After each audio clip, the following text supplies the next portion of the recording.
All right. Good morning, everyone. Thank you for attending today's press conference. I'm Crystal Charles, a senior policy analyst at the Schuyler Center for Policy Analysis and Advocacy. Um, for 151 years, we have been advancing policies that improve the lives of New York's children and families. Every year, about 1,000 young people exit the foster care system or age out. That's what we call it. Ideally, the system has worked with these young people to plan their road to independence, but often the reality is that young people lose access to the supports provided by the child welfare system. They don't have access to family, and this is all while being faced with the challenges that include finding stable housing, beginning higher education, and maintaining their mental health needs as they try to establish themselves. Today, we're here to raise up three programs that need investment in this year's budget to better support young people in and exiting New York's child welfare system. The child welfare housing subsidy, which provides a monthly subsidy to young people and families in the child welfare system. The Foster Youth College Success Initiative, which provides financial support and academic support services to young people in foster care and with foster care experience, and mental health services, which young people in foster care are eligible for via Medicaid. Right now, New York's leaders are working to put together the Assembly and Senate budget proposals. Funding for these programs should be in those proposals and in the final budget for this year. Today, we're joined by New York's legislative leaders and some lived experts. I'll hand it over to Senator Brisport, who's with us. Thank you so much, Crystal, and thank you all for being here. Thank you to the Schuyler Center for putting together this press conference. I'm State Senator Jabari Brisport from Brooklyn, Chair of the Children and Families Committee, and it has been an honor to be working with so many of you in this space over the past few years. There are a lot of policy things that are important that I'll get into, but just starting from just reiterating what we know, which is that our children are our future, and investing in healthy, strong children who are able to reach their full potential, whether that is in their mental health, whether that is in their education, whether that is in their job preparation, is the key to a thriving and functioning society. And the work that you are all doing in this space is just so necessary and so needed. So thank you. On a few things that we have been fighting for that I know we are getting so close that I want to make sure we win this year. People on this call, my fellow legislators, been fighting to make sure that we reach the statutory reimbursement rate to counties for preventative services for youth to be at the statutory 65%, as opposed to undercutting it and reimbursing it at 62% for the past few years. Also fighting for COLAs and raising wages for people that work in this workforce. To make sure that we can recruit additional workers, but also making sure that those who are currently working can afford to stay and keep doing this good work. We have done great work at raising the housing subsidy from around $300 up to $725, but we still need to do work to tie it to inflation and also raise the age from 21 years old to 24 years old for foster youth.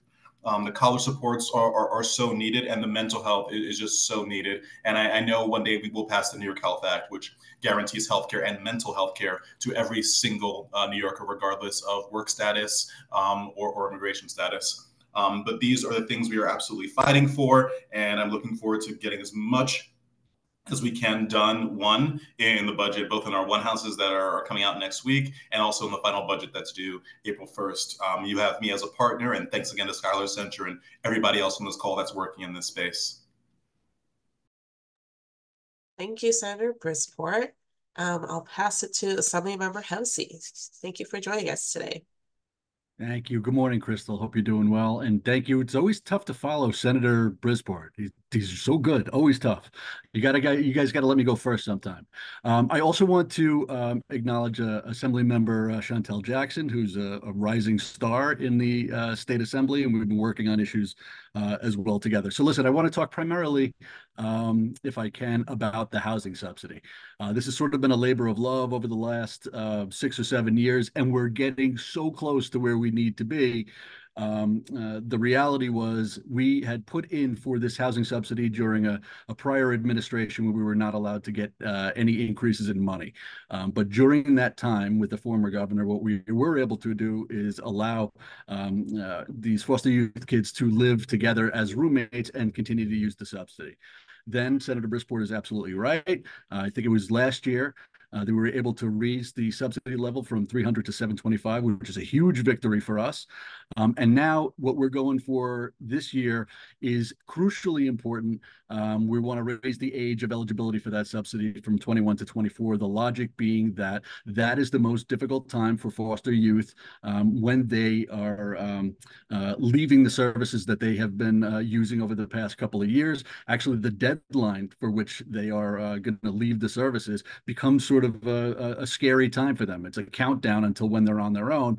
And the unfortunate reality is we've seen about, I think the number, and Crystal will correct me, or Brad, the number is about 1/3 of them run the risk or do become homeless. And that's just unacceptable. So if the goal is to help these young people fight their way to a stable, successful career and life, then we can't just pull supports at 21. It doesn't make sense. The research is telling us you got to keep those supports for a couple of years more. That's a difficult time. So we in the Assembly are going to keep fighting for this, and I know the Senator has done a great job, and we will not relent until we get this done. Hopefully in this year's budget. If not, legislatively, we will keep coming back. This has been many years in the making, and we're not going to stop till we get it right. So I really thank Crystal and all my friends at Schuyler, Assemblymember Jackson, and Senator Brisport for their support. We're going to go get this done. So thank you, everybody. Thank you.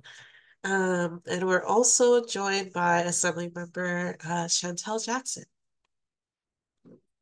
Good morning, everyone. I really don't have much to say because the chairs have said it all. I'm so grateful that I get to serve under their leadership.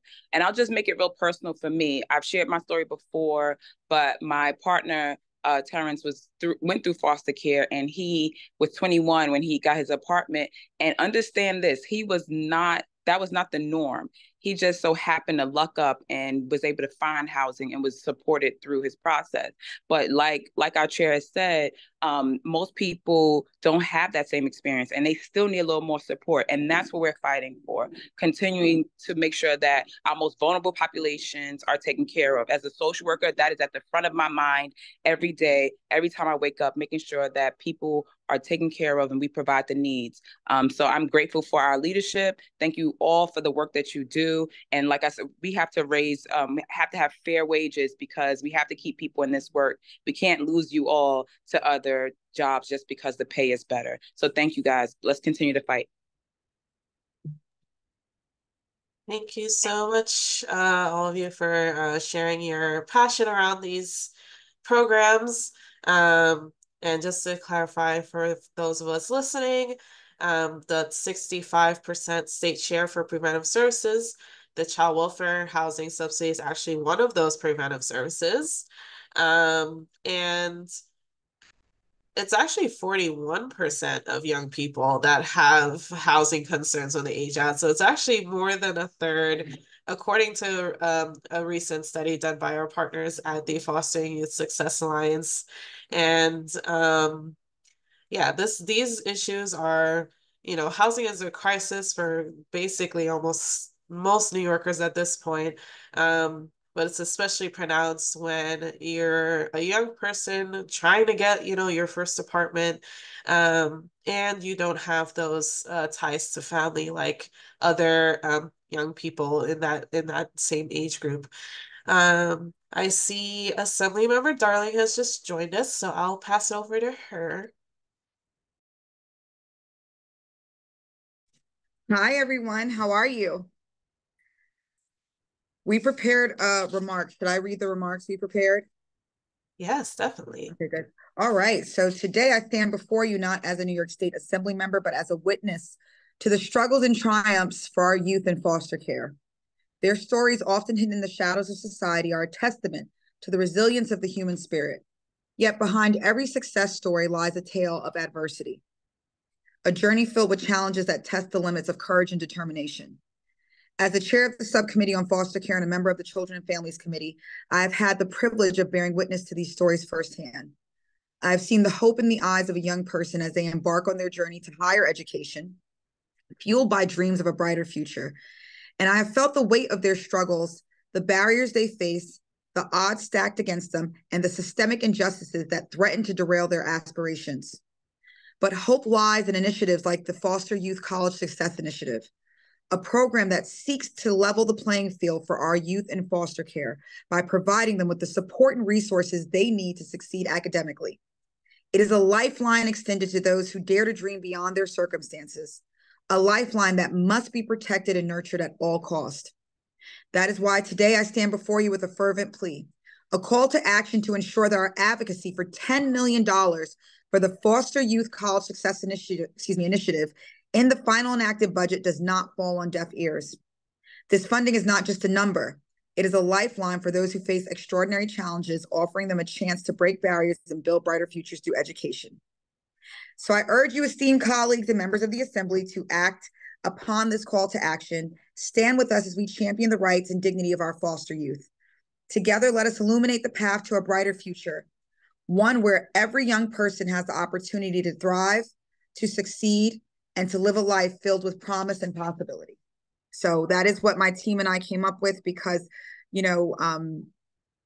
every time you guys are in Albany, every time you guys contact us, that is a special opportunity for us to make sure that we are attaching the resources to the needs directly. And I want to thank our chairman. I want to thank Senator Brisport. I want to thank all the work because these gentlemen advocate tirelessly for you and for all of our children and families, because even though people might think that this committee is not as sexy as other committees, right?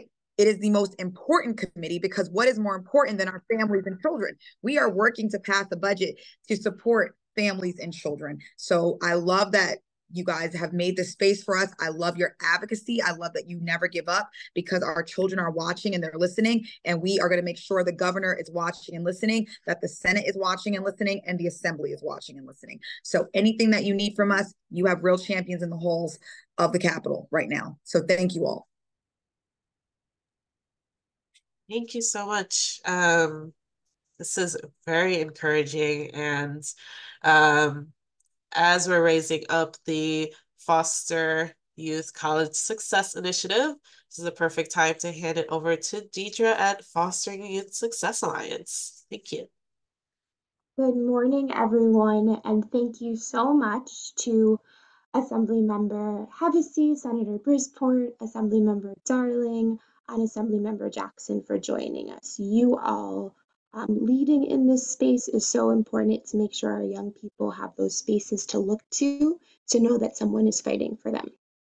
Over at the Fostering Youth Success Alliance, we operate as a statewide advocacy alliance really focused on removing barriers for young people as they are transitioning out of care and realizing what they want their own futures and potential to look like.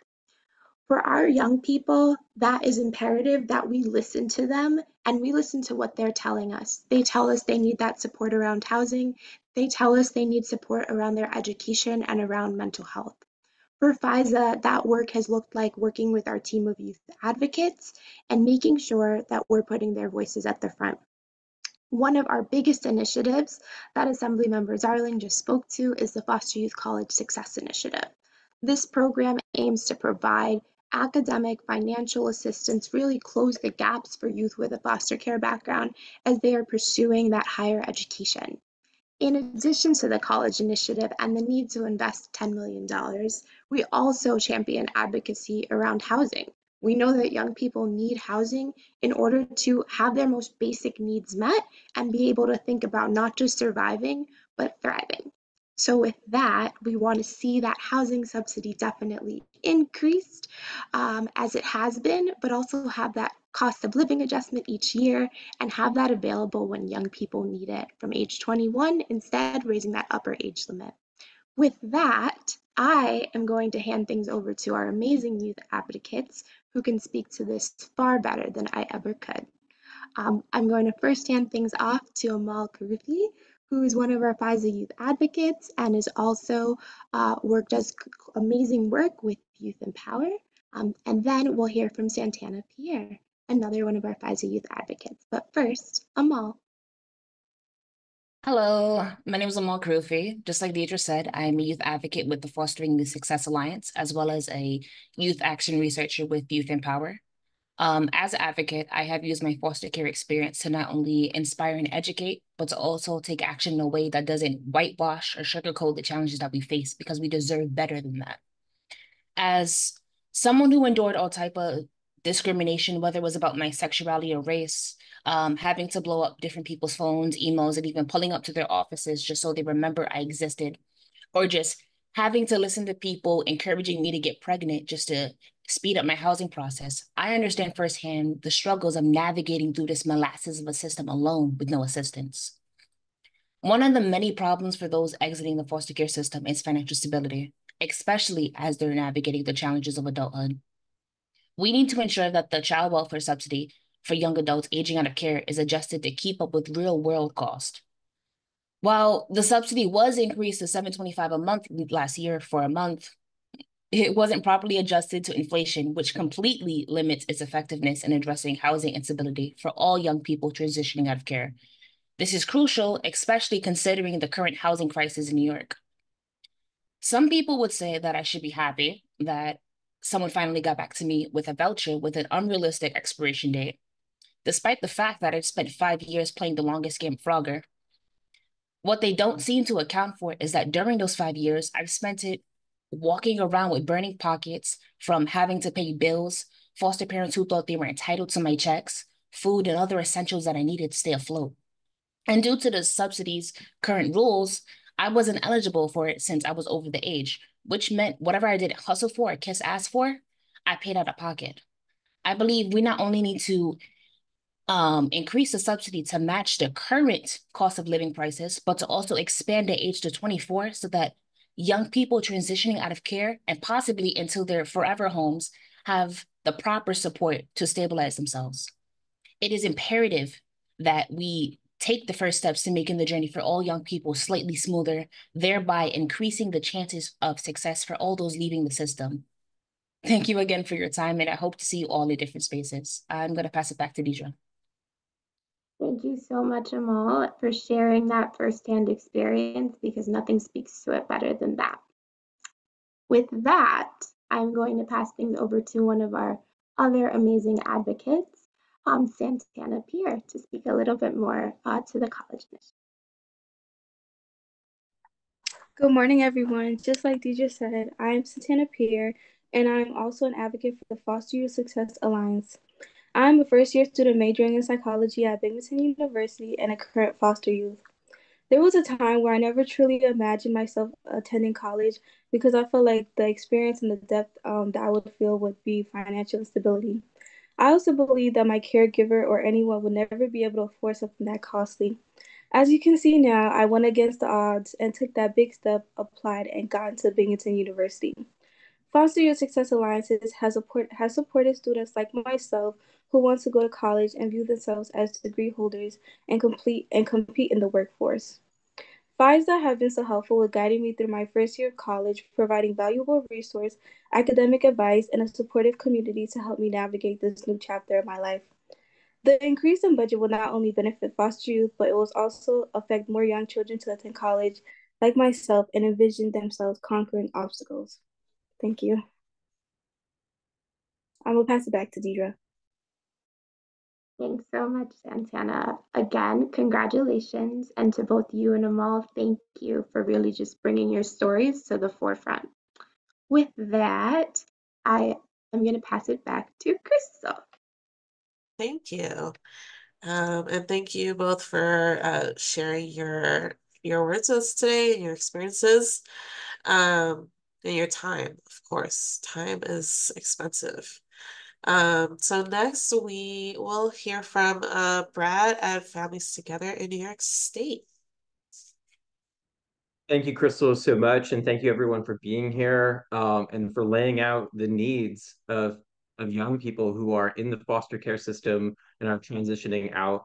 Um, Beyond just the material needs of housing and education, which of course have obvious throughways, and the evidence is obvious how this impacts young people leaving the system. We also have to talk about mental health, and the access to healing and recovering from the trauma that can happen before you're involved in the system, the trauma of entering the system, which in itself is a trauma, and then living within the system, all of which, there needs to be a continuum of care that young people can access, to access healing, to grow, and to build off what they know is true. Workforce, we got to talk for a moment about what families across the board are experiencing when they're on Medicaid or CHIP, these economically disadvantaged families, and whether they can access mental health supports or not. There's a sign behind me that says workforce, not wait lists. Young people, time moves differently. But if they're trying to access mental health services, they can take months, 6 months, a year or more to access services within their community. And that's what when we're talking about the Healthy Minds, Healthy Kids campaign, which is a campaign we're proudly a part of. We're talking about adding $195 million to build that continuum.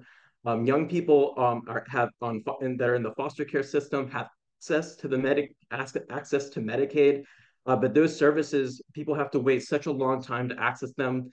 And kids don't have time. They can spend years waiting to access these services, and they never come into fruition. And what services are we talking about? We're talking about things like youth peer support, talking about things like therapy and respite.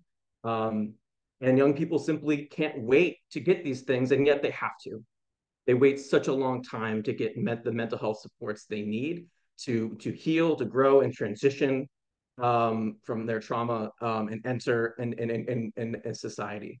And so the $195 million would help gain access to 26 for 26,000 young people in New York State. They'd be able to access services. 1,300 new clinicians would be able to would be in the workforce, and that would alleviate the long wait list that families and young people are experiencing when they're trying to access life-saving supports in the medical system. Crystal, I'll pass to you. Thanks, Brad. So I will do a quick introduction to Jose Perez, who is a lived expert, and a project manager at Youth Empower, with the Children's Defense Fund New York. And he's going to share with us some brand new data. So I'm very excited about that. Thank you, Jose. Thank you, Crystal. So as Crystal said, my name is Jose Perez. I use he, him, his pronouns. I'm a lived expert here at the Children's Defense Fund as the project manager, managing this wonderful project that we have going on called Youth Empower, Transforming Care. I come to this work with my own lived experience from in the child welfare system, in which I spent from the latter my all my life, practically from the ages of 3 years old to 16, until at 16 years old, I was arrested and sentenced to 20 years to life and did 20 years in prison. I come home with the blessed an opportunity to be able to work for my former teenage self, and I am here in support of all my brothers and sisters who are on this call. And I would like, and the project that we're working on right now is we're conducting a direct cash transfer pilot program for 100 transition age youth from New York City. I'm going to talk to you a little bit more about that in a bit. But before I do that, I wanted to thank Senator Brisport and Assemblymember Hevesy and Assemblymember Chantel Jackson and Assemblywoman Taylor for being allies and champions to young people in our city throughout the state of New York. I would love to just thank you guys. And I also would like to acknowledge that Senator Brisport's bill on expanding guaranteed income programs for foster care children transitioning out of care should be passed. And I'm seeing firsthand how young people are able to feel supported and look forward to learning more about how we can wrap around some support in getting that bill passed. And also, thank you to all the young people who are on the ground on this call right now, advocating for their lives. These people are advocating for their lives, and you guys are just doing y'all thing. So I just want to say thank you to all of y'all.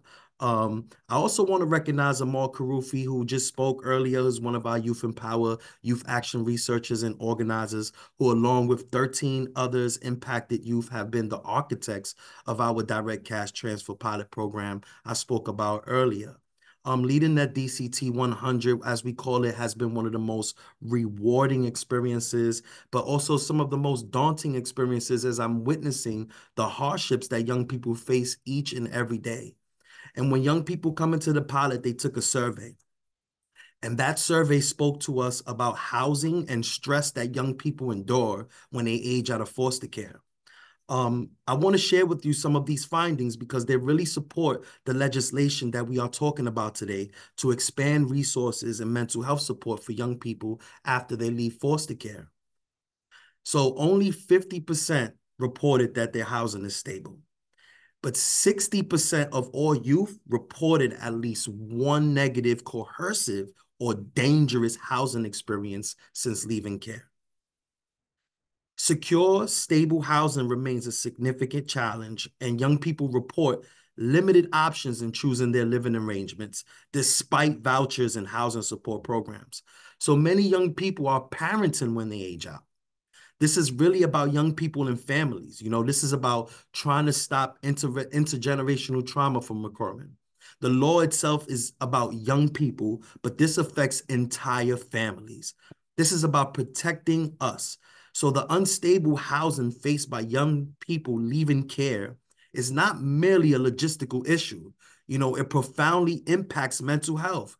With only 50% reporting stable housing and 60% enduring negative experiences, the toll on well-being is evident, right? So limited choices despite support programs exasperate this.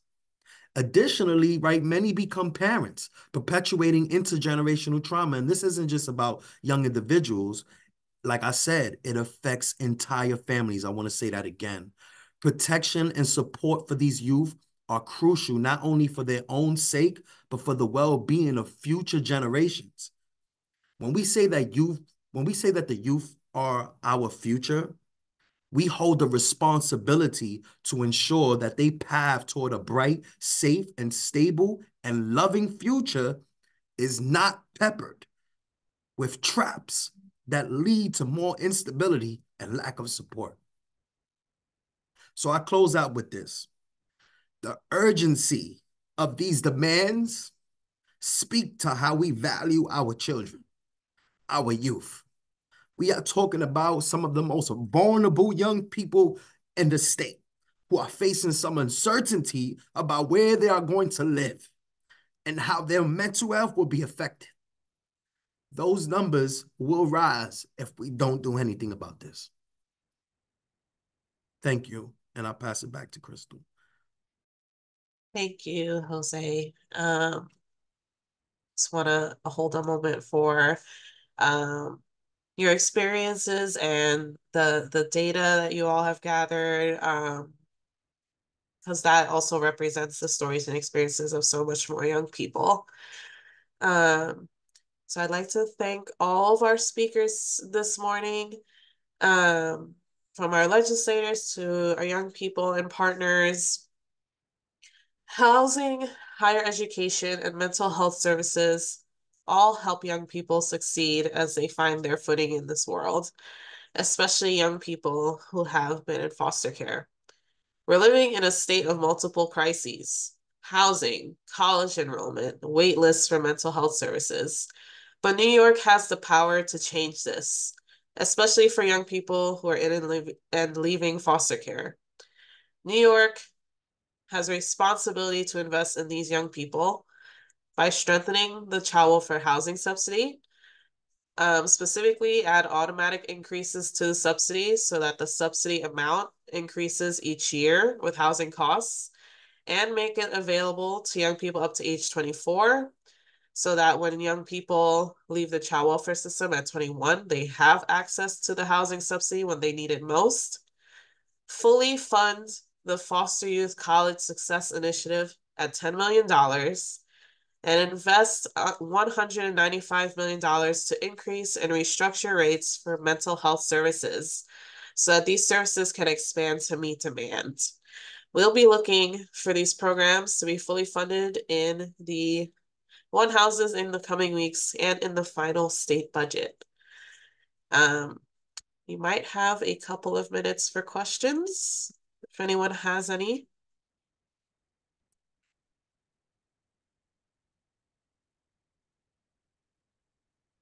Okay. Thank you all for attending today's press conference, and have a good day.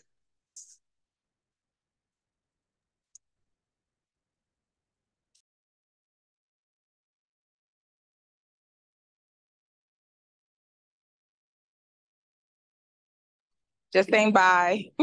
Bye, See you all Assemblymember. in Albany. We'll see you in Albany. In Albany.